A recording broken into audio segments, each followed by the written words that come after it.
Afila One, a whole new electric car from Sony Honda Mobility. Intelligent presence accompanies every mile. Let your Afila One drive or take the wheel yourself. Immerse yourself in cinematic visuals and 360 spatial sound. When you move with Afila One, the journey is a wonderful destination. Afila One, Wonderbound. In communities across the country, hourly Amazon employees earn an average of over $22 an hour, with opportunities to grow their career and their paycheck. Learn more at aboutamazon.com. From office spaces to F1 races, from factory floors to rigs offshore, from cafe chains to shipping cranes. Wherever your people work, TeamViewer brings the power of the digital workplace there too, securely connecting experts, data, devices, and machines, automating support for your IT and OT, enabling everyone and everything to perform at their best. So discover how TeamViewer can make work better, wherever it happens. Learn more at teamviewer.com/workbetter. Hi, everybody. It's Mike.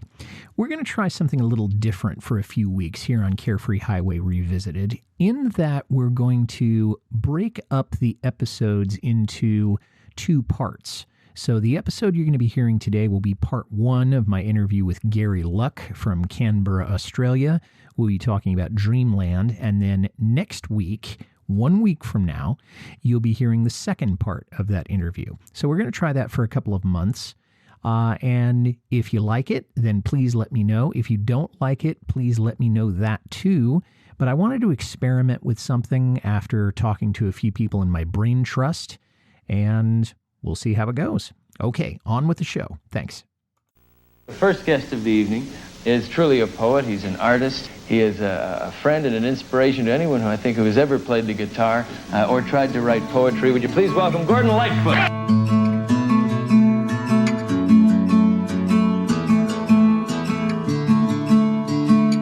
To me in times of need when you can't find anyone. You seem to be much better off now. There's a rainbow, number one. This is Carefree Highway Revisited, the show that celebrates Gordon Lightfoot's music song by song, a proud member of the That's Not Canon podcast network. I'm your host, Mike Messner, and with me today is a fellow Lightfoot fan from Canberra, Australia, Gary Luck. Gary, welcome to the show. Hi, Mike. Thanks very much. It's great to be here. Thanks for having me. Oh, you're very welcome. It's good to have you. How did you first get into Gordon Lightfoot's music? Well, it's a long time ago. I was a young man sitting on the sandhills of Port Fairy, just outside Warrnambool in just west of Melbourne, listening to my little transistor radio, and Early Morning Rain came on. And I thought, wow, I like that song. And then, would you believe, shortly after that on the same station, I think they played Four Strong Winds, which I understand Lightfoot was impressed by as well, the great Ian and Sylvia Tyson song that he then became great friends with, I think, and still is. And a couple of years passed by, and Peter, Paul, Mary then sang That's What You Get for Loving Me, I think. And I was under the impression then, just being a young kid who didn't know very much at all, that either Bob Dylan had written these songs for Peter, Paul, and Mary, or they'd written them themselves, and that I'd never really heard of Gordon Lightfoot. It wasn't really until 1969, I'm watching my little black and white television that my parents had in their place in Melbourne, and the Johnny Cash show came on, and Lightfoot was on that, singing with Johnny Cash, That's What You Get for Loving Me. And I thought, wow, so that's the singer-songwriter Gordon Lightfoot. And a couple of more years passed by. Of course, we got into the early 70s and the mid-70s, and then by that time, he was making a name for himself as a real singer-songwriter and coming out with those three big hits. And by the time I'd heard If You Could Read My Mind and Sundown, and of course the wreck of the Edmund Fitzgerald, I was well and truly hooked. That was it. Oh, man. And what a great way to get hooked by listening to those songs. And it's absolutely true that the relationship between Ian and Sylvia on the one hand and then Lightfoot on the other had kind of a musical cascade in both ways. I mean, they used his songs, and then he was very impressed by their work. And I'm sure that it was inspirational to him because of all the things that he wrote that were so truly Canadian and that really represented that country so well. What do you like about Lightfoot's music, if you had to sum it up in a couple of sentences? Oh, the fact that he uses my initials. That's pretty flattering, I would agree. Yeah. I'm only joking, of course. I say that sometimes at some of our concerts that we've been doing, and it goes over most people's heads. I say, well, God and Life and I, we've got two things in common. We have the same initials. But to answer your question seriously, Mike, look, it's a total package. I just love the way he writes, the melodies, the lyrics, the intonation that he uses, the meter and rhyme, and the arrangements, these wonderful arrangements that he's been able to put together with all these fabulous musicians that he's got. I mean, he really is, to me, the complete package. I just love all his songs. And it reminds me of that quote, was it Bob Dylan who said, I haven't heard a Gordon Lightfoot song yet that I don't like. And then he went on to say, whenever I hear a Gordon Lightfoot song, I wish it would never end. And I feel like that. I'm not comparing myself to Gordon Lightfoot or Bob Dylan, obviously, but that's how I feel about his music. That's pretty high praise. I mean, the quotation from Dylan is one that I heard when I was a kid. And listening to all of the stuff that Dylan had done over the years, and then having him say that about Lightfoot, I thought, if someone as remarkable as Dylan can think that Lightfoot is remarkable, we're talking about quite a guy here. Absolutely. And I believe that Dylan, only recently in the last few years, somebody asked him who were his favourite songwriters. And I think he named 4. And if I can remember this correctly, I think it was Randy Newman, Jimmy Buffett, John Prine, and Gordon Lightfoot. And then I got to thinking about, when Dylan got the Nobel Prize for Literature, I'm thinking if they were to ever award the Nobel Prize for Literature again to a singer-songwriter, wouldn't it be great if it was Gordon Lightfoot? Oh, I can't imagine what other singer-songwriter it would be, because of not only the endurance that he's had over the years, but the fact that he's straddled the folk and the country and the pop and the rock styles in a way that I don't know that anybody else has except Dylan himself. Absolutely. And he's just written such an immense body of work as well. I mean, I don't know exactly how many songs he's written. I think it's well over 400, but I know there's been at least 250 that have been published. And the body of work is just immense. In fact, I was only reading the other day a book of poetry from somebody. I bought this online from somewhere in America, I Wish You Good Spaces, which came out in 1977, so that they could actually add to this and probably triple the size of it. But I Wish You Good Spaces by Gordon Lightfoot, edited by Suzanne Pollis Schutz.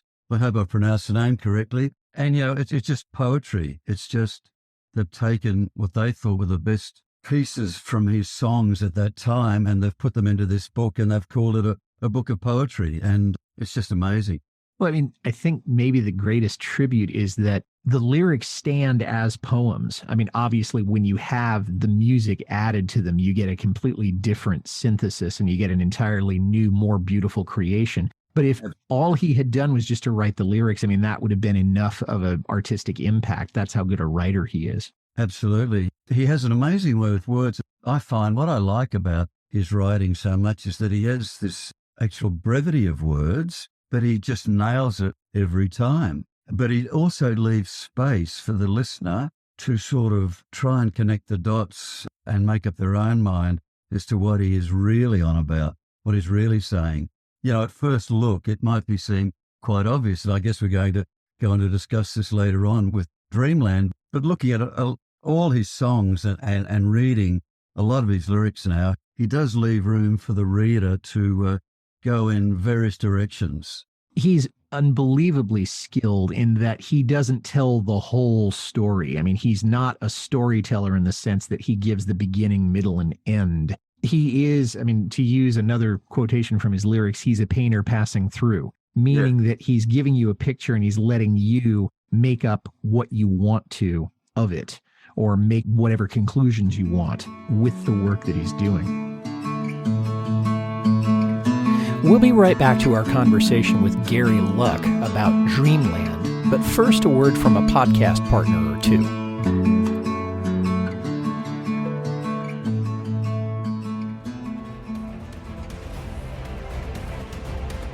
The world at war. 2 lives in the balance. Who will live to see another day? The leader of the free world, or a man falsely accused of treason? In this new dramatic audio series, A Date with Death. Helen Meeker has to make that choice, and time is running out. Assigned to exposing an espionage ring operating on American and British soil, Helen must outwit bank robbers, avoid booby traps, and even have dinner with a dead man. When the date with death is over, who's picking up the check? Ace Collins' best-selling World War II novella, A Date with Death, comes to life in this production by the Long Highway Players. Available on Acast and coming soon to a podcast feed near you, A Date with Death is a proud member of the That's Not Canon podcast network. Before we get into Dreamland, I wanted to ask you, have you seen Lightfoot in concert? What was the experience like? Did you see him in Australia or another place? Well, yes, look, I have seen him in concert, but I had to travel to America to do it. His one and only tour of Australia was in September 1974, and he did come to Melbourne, and I was living in Melbourne at the time, but would you believe that 2-week period that he was touring both Australia and New Zealand, I was trying to move from Melbourne to Canberra.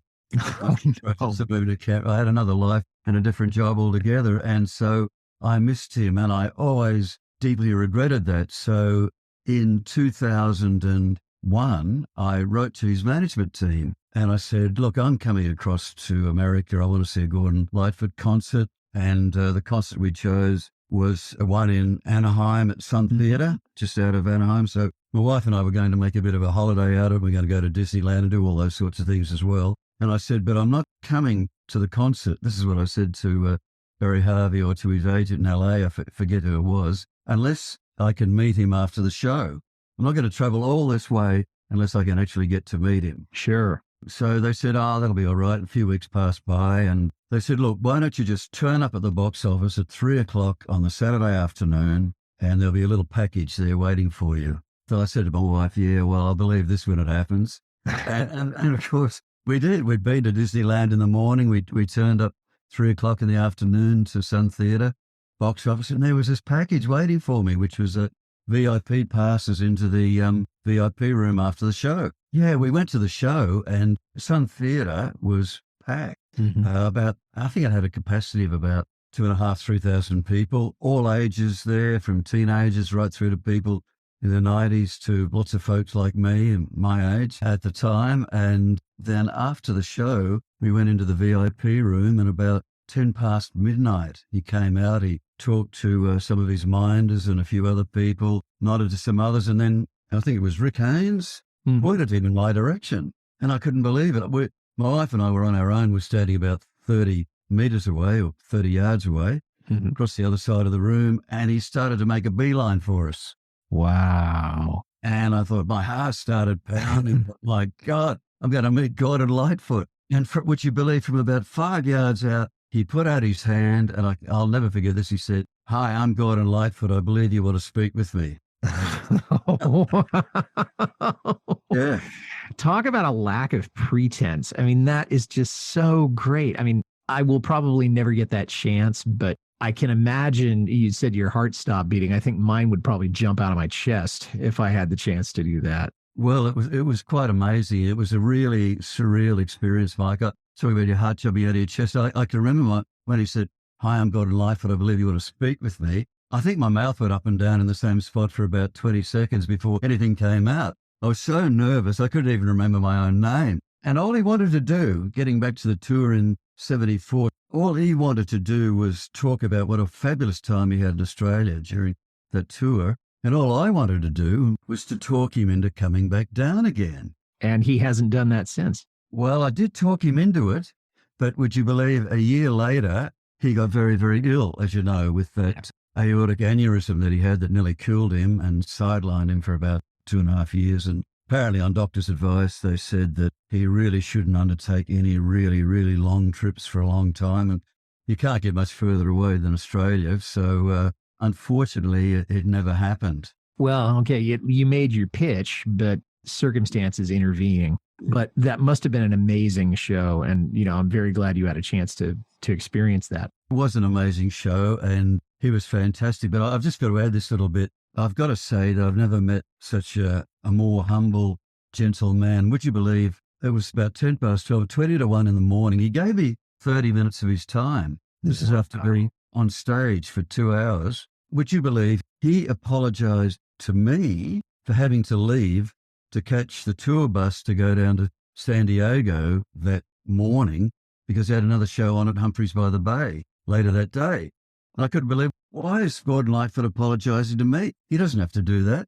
I should be apologizing to him for taking up so much of his time. Talk about graciousness, that he was able to be that warm about it. And so many artists could have chosen not to do that. They would even deign to go out and talk to the people, or have those kind of VIP passes, like you said. I mean, he would, a lot of them would just go back into their trailer or something, into the seclusion of their own little kingdom. And Gordon doesn't do that, and God bless him for it. God bless him. And it was 3 weeks after 9/11, and a lot of top artists weren't even traveling then. Sure. He was one of the few that was still flying around from place to place or driving, and a lot of them weren't doing it because it was such a tragedy, such a disaster that happened there in New York and Washington that they just weren't prepared to take the risk. But he did. Yeah. He had a show to do. And that shows a lot of guts and a whole lot of dedication to an audience, because as you said, a lot of acts would have said, forget it. We're going to wait until things blow over a little bit. Well, let's talk about Dreamland. I love this song because it is a look back at a romantic relationship, and it's probably his relationship with Kathy Smith, but it's not bitter. There's no anger. There's no rage in there. And Lightfoot's a very gentle guy, but he's as human as the next man. And so he could be very bitter and very callous about it, and he's choosing not to be. So that's why I liked this song so much. Why did you want to talk about it tonight? Well, I was intrigued by the title, for a start, Dreamland. And then I read Nicholas Jennings' book, the great biography that he wrote, where he devotes about half a page to this. And he says quite clearly he thought it was about Kathy Smith. And I was intrigued by the relationship. And as you say, what got me in was the title and the fact that, to me, it seemed to be a song of forgiveness and redemption and reparation, and him saying to her, hey, I'm here for you if you need help, but I'm not going to get hooked deeply into another romantic relationship with you, because I believe at the time he was dating or seeing that other Kathy Coonley, around about this same period. So he had this other thing going on with Kathy Coonley. He knew that Kathy Smith was either trying to get well or wasn't trying to get well. I'm not sure which, but he was just wanted to say to her, as you said, it wasn't bitter. Hey, look, let's forgive one another and move on, but I'm here to support you if need be, but I'm not going to get hooked into your games again. Yeah, you've said it very well. And I think that Kathy Coonley, that may have been what Daylight Katie was about on the Endless Wire album. I'll talk about that in another episode, I'm sure. And now a word from the folks who help keep us on the air. Afila One, a whole new electric car from Sony Honda Mobility. Intelligent presence accompanies every mile. Let your Afila One drive or take the wheel yourself. Immerse yourself in cinematic visuals and 360 spatial sound. When you move with Afila One, the journey is a wonderful destination. Afila One, Wonderbound. Hosting a barbecue? Save at Whole Foods Market with great everyday prices. Stock up on no antibiotics ever chicken thighs, ground beef, and uncured beef hot dogs from $3.65 by Whole Foods Market. Round out your spread with low-price $3.65 brand salad kits and a variety of sparkling waters. Need more inspiration? Look for hundreds of yellow sale and low price signs throughout the store. Save at Whole Foods Market now, in-store and online. I think Kathy Smith had moved. I knew she had moved on. I think she was with Hoyt Axton at that point, and Hoyt was still fighting a cocaine addiction. So I don't know if she was trying to get sober at that point or not. Certainly she didn't come to a very happy end to her life, and she had a whole lot more misadventures with junk. But at that point, I don't know what she was trying to do. But I think you're right. I mean, that's kind of where it was at. Yeah. What's the best setting for you to listen to this song? I mean, is it during a certain time of day? Is it when you're doing something? Is it when you're in a certain place? When I'm in the car, Mike, the distance we have to travel in this country is almost as big as your country, but to get from Canberra to Melbourne, it's about an 8-hour drive.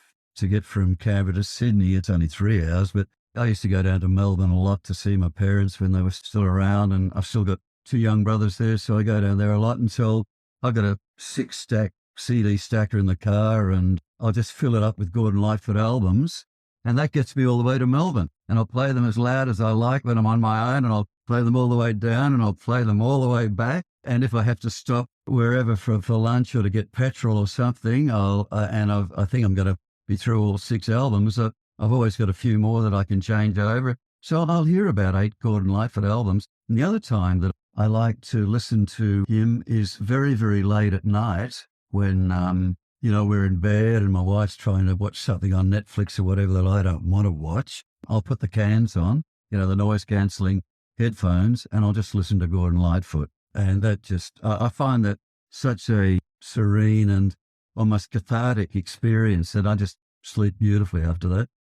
How perfect. And I think that's actually a pretty good compliment. Is there a particular setting that you would listen to Dreamland in particular, or would it be in the context of the 2 situations you said, either driving back and forth to someplace or getting ready to sleep? No, I'd listen to Dreamland at any time, where I've got a CD or a USB drive plugged in or just on the headphones or wherever. There's no particular time or place. I just love the song. I love, like I said, all his songs. Dreamland would fit into that category where if I had Endless Wire in the car, then I just run through the whole set list of Endless Wire, and Dreamland comes up. I think it's about the 6th track or something on that album. But if it's something that I just particularly want to listen to, I'll just work my way through it and listen to it on the headphones. Gotcha. I think for me, if I was just going to listen to the one song, it would be sort of at the height of the day, late morning, maybe around noon, when you're feeling optimistic about the day. There's plenty of daylight left.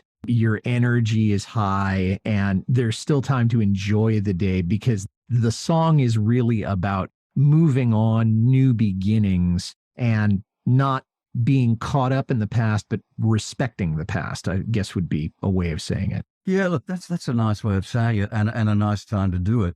I don't really have that luxury at the moment because my wife is still working from home because of COVID, and I like to play my music really, really loud, which is one of the many, many faults that I have. And she hates me playing it loud, and so do some of my band members, actually. So when I get the chance and everybody's left the house, I might put it on in the middle of the day and I'll turn it right up just to see how much I can annoy the neighbours and knocking on the door. That's my test of whether I've got it too loud or not. All right. Well, yeah. Okay. Yeah. If it's too loud, you live too close. Yeah, that's exactly what I tell them to move. They've got to move. Yeah. There you go. Yeah. You don't like the music? Get out of here. Yeah, exactly. Good attitude to have. Well, the song is about an old lover who, as you say, Gary, does seem to want him back, but he's looking at the relationship. He's saying to this person, look, I am going to be there if you need me, but I'm not going there again. I'm not going to be snarled up in this, because they did have a very volatile and very public relationship. And I think it was on again, off again for many years. And then she eventually left and went to Hoyt Axton and to John Belushi and goodness knows who else. But the lyrics right away, he's talking about, you come to me in times of need when you can't find anyone. And then Rainbow Number One. What do you think he's talking about? Rainbow Number One, is he talking about a number one record or? That's a really, really, really interesting question, isn't it? I've got 2 slightly different takes on that. First, I remember during his 1972 BBC famous concert series that was televised, and everybody said that was when at the peak of his powers, he was wearing this famous denim jacket. And on the back of the jacket is a rainbow. Oh, okay. Now, I must be honest here, I only picked that up recently from the Nicholas Jennings biography. Nicholas Jennings makes that point, but he wasn't referring to the song Dreamland when he made the point. I think all he means by rainbow is that, hey, look, I know you're struggling, but life is not that bad. There is, after all, well, first of all, a rainbow out there. And even though you might think life's pretty bad at the moment, it's kind of like saying there's a silver lining to every cloud. So look at what nature has presented to you. You've got a rainbow out there. It might have been a really stormy day or whatever. We get them a lot here in Australia, and you see these beautiful rainbows set against the dark clouds or whatever. And I think he might be saying to her, look, just enjoy nature. Let's start from fairly humble beginnings. First of all, there's a rainbow. But I think he would go on to say, or if I were him, I'd say, but look, for you, there's no pot of gold at the end of this rainbow. What I have for you is hope. There's a pot of hope. Mm-hmm. And I hope that you find what you're looking for and you sober up, clean your act. That's how I interpret it. Well, it's interesting because Gordon by that time hadn't cleaned up his own act. That's right. I mean, he was still in alcoholism, womanizing, and goodness knows what else. I mean, he hadn't really settled down. Yet he's offering hope to someone who's clearly worse off than he is, at least in some aspects. So I think it's another testament to the kind of generosity and the kind of generous spirit that he had and has. Absolutely. And I think that he's still in the throes of alcoholism back in, when was it, 1977 or 78? 78, yeah. 78, he released this song. Depth of perception about issues in life was so great at even a young age. I'm just amazed by the maturity with which he was able to work his way through these issues, still get them down, still talk to other people, still make sense of it, even though he was fighting his own demons at the same time. Yeah, and I think it shows a lot of empathy that he will have. Although he hasn't emerged from this tunnel yet, he's still got some empathy and some genuine agape love for Kathy Smith at this time. We'll be right back to our conversation with Gary Luck about Dreamland, but first a word from a podcast partner or two.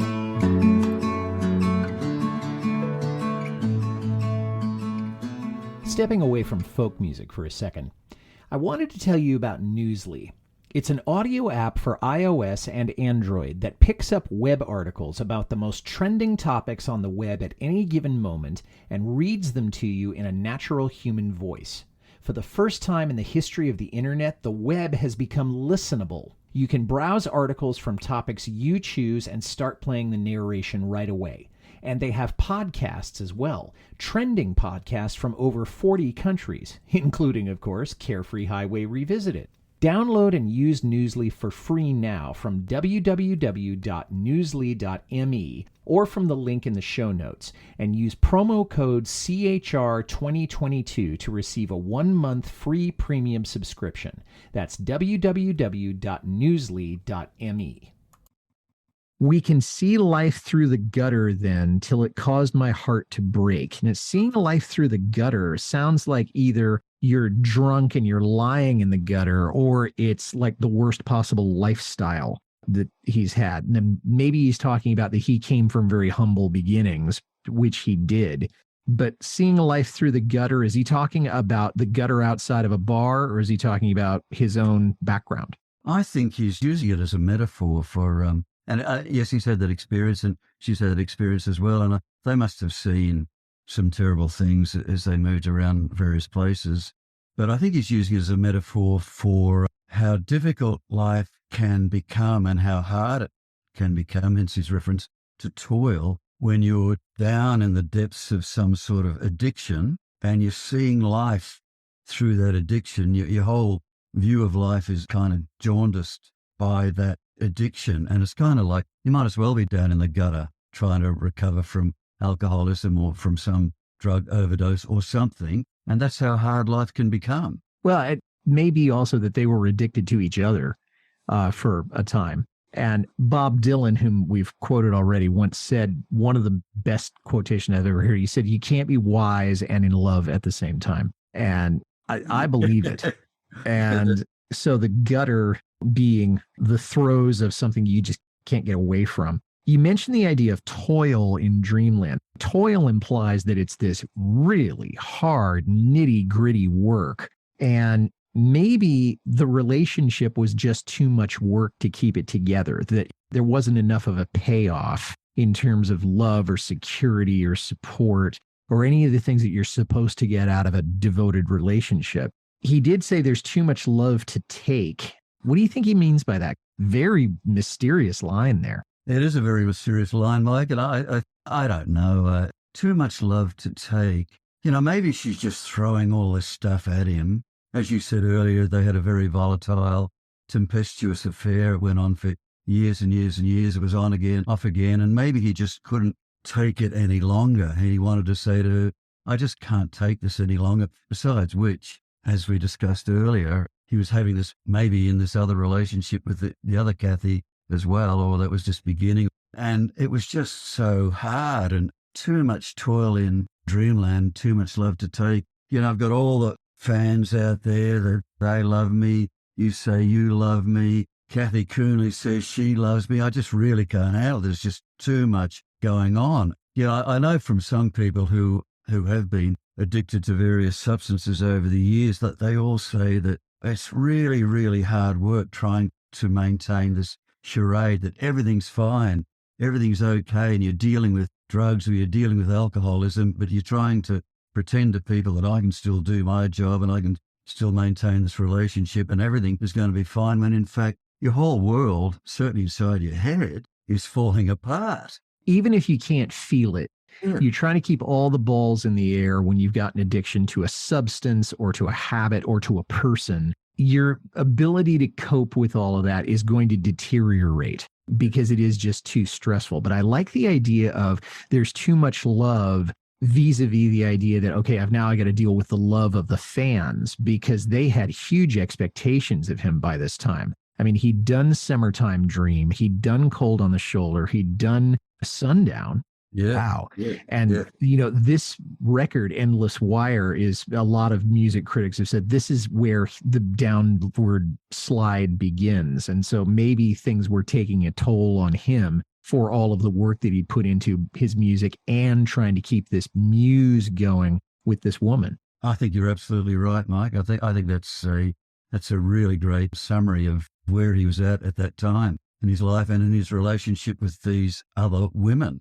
Sometimes I remember when we were all dressed up in style. I don't recall the gist of it all, but you drove the young men wild, and that definitely made him go crazy with jealousy. There's a story in the Jennings book of him going to sing, or of her going to sing on somebody else's record, and somebody who was a competitor of Lightfoot. I can't remember the name now, but I believe it was another Canadian singer.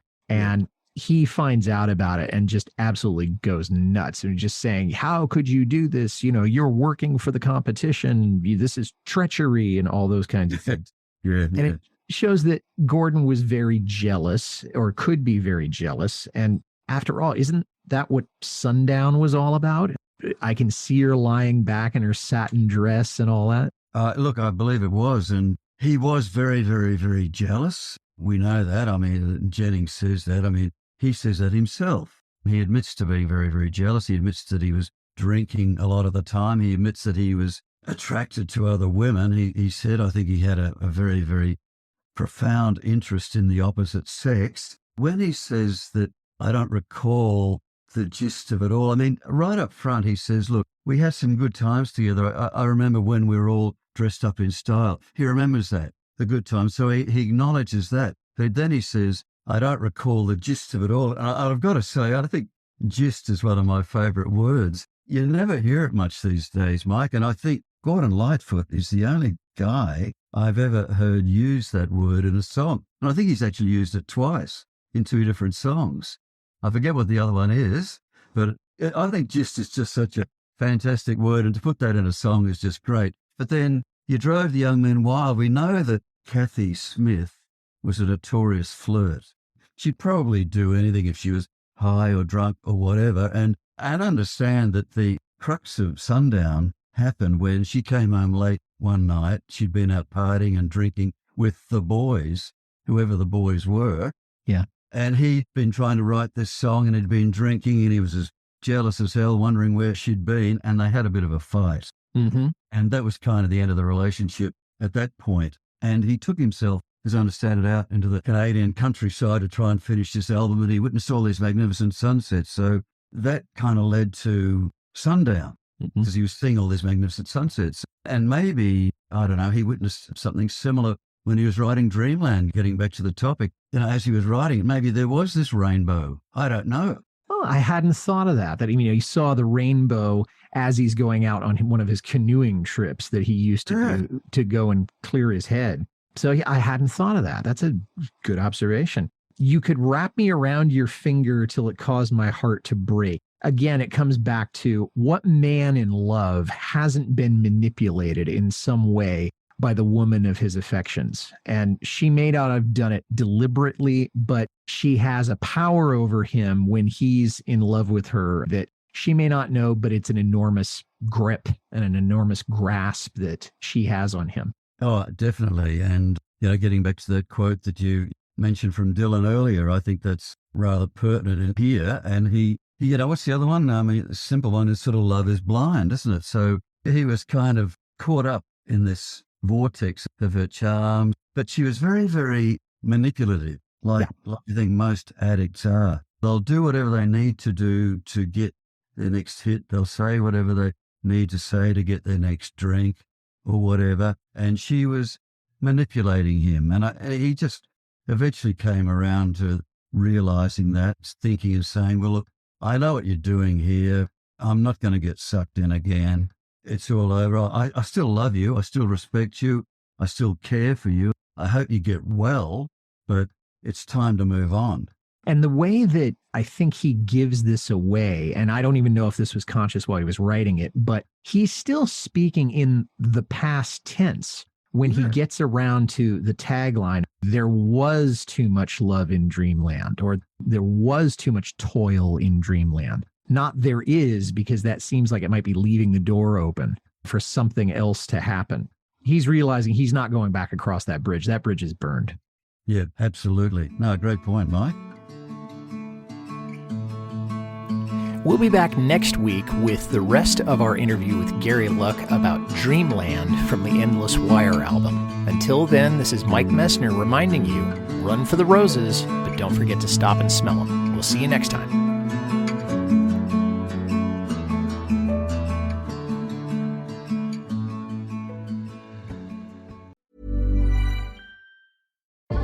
Afila One, a whole new electric car from Sony Honda Mobility. Intelligent presence accompanies every mile. Let your Afila One drive, or take the wheel yourself. Immerse yourself in cinematic visuals and 360 spatial sound. When you move with Afila One, the journey is a wonderful destination. Afila One, Wonderbound. To remind you that 60% of sales on Amazon come from independent sellers, here's Tracy from Lily's of Charleston. Hi, y'all. We make barbecue sauce, hot sauce, and specialty popcorn. They get help from Amazon to grow their small business faster. They handle all our shipping and logistics, which is a big help. All loaded up. Have a great day, Tracy. Hot stuff, Tracy. Ooh, honey. Shop small business on Amazon. From office spaces to F1 races, from factory floors to rigs offshore, from cafe chains to shipping cranes. Wherever your people work, TeamViewer brings the power of the digital workplace there too, securely connecting experts, data, devices, and machines, automating support for your IT and OT, enabling everyone and everything to perform at their best. So discover how TeamViewer can make work better, wherever it happens. Learn more at teamviewer.com/workbetter.